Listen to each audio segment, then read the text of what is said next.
In fact, let me quickly go across to aviation expert Amit Singh. He joins me live on this News9 special. A very warm welcome to you, sir. Let's start with the most crucial detail in this report. You know, both engines shutting down mid-air, Mr. Singh.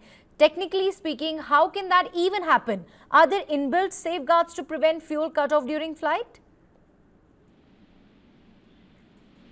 This is a very unique and a remote possibility because the fuel cutoff switches are guarded.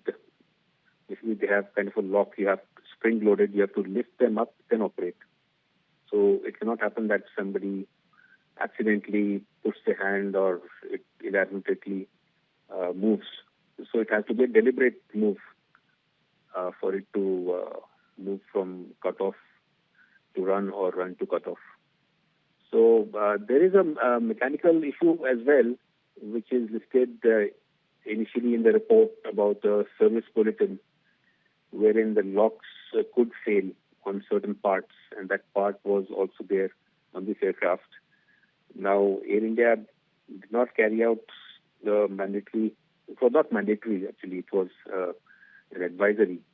So that's why Air India did not carry out the checks on the locks. So at first, this mechanical part has to be ruled out. Then we have to look at the human factor. So there were two pilots.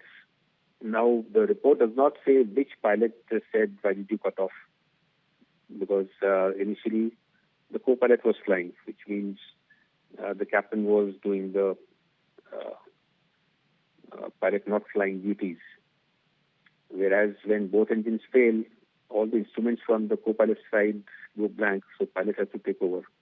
So all these little details which connect the dots are missing from the report. There are no timestamps on the CVR transcript, the two sentences, so we don't know when they were spoken. And there was a 10-second gap between the engines, the fuel cutoff switches to off, and then back to switching them on. So what was happening in those 10 seconds, which is the crucial time when the engine could have been revived, had they been put on earlier. So why did the crew not notice them? What were the indications in terms of failure warning, fault warning given by the aircraft systems to the crew that there's a possibility that these fuel cutoff switches are in the off position?